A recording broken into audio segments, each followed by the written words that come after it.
standing inside our newly opened exhibit as of December last year, the end of last year.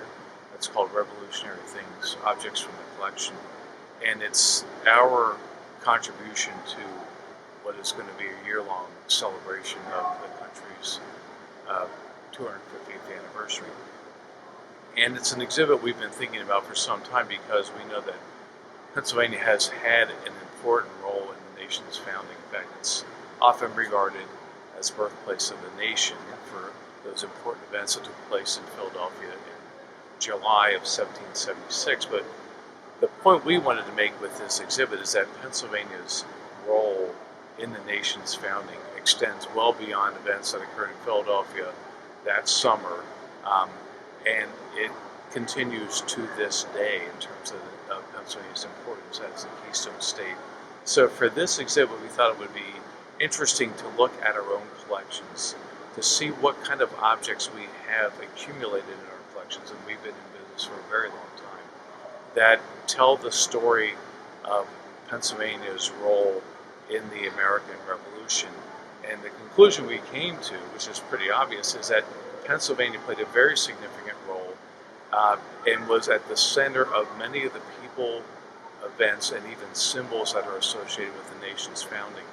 And when we organized this, we found we were featuring about 160 objects from our collections that either have a direct connection to the American Revolution, or equally important, an indirect connection with the American Revolution.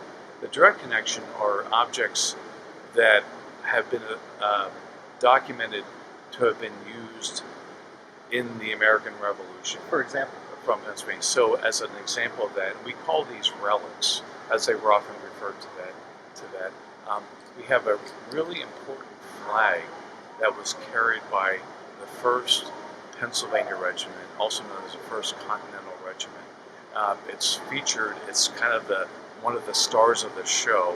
It's on exhibit when visitors walk in. It's in low light levels, that's to preserve the flag. The flag is really important because it's one of fewer than 30 flags from the American Revolution that have survived. Now think of the fact that there were literally hundreds of flags that were produced for individual continental regiments and individual companies. This is one of fewer than 30 that survived to this day.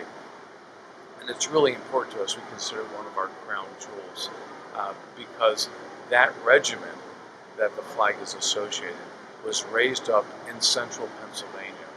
Its first commander was from Carlisle, a fellow named William Thompson, that was initially known as the Thompson Rifle. And these were expert, the fellows who were in the companies that formed that 1st Pennsylvania Regiment were expert riflemen from the Pennsylvania backcountry. So the backcountry then would be central Pennsylvania today, broadly speaking. So we think it's a really important flag. We call it a witness object because that unit, and therefore that flag, was at many very important battles during the American Revolution. Was at the siege, initially the siege of Boston, then the attack of Quebec.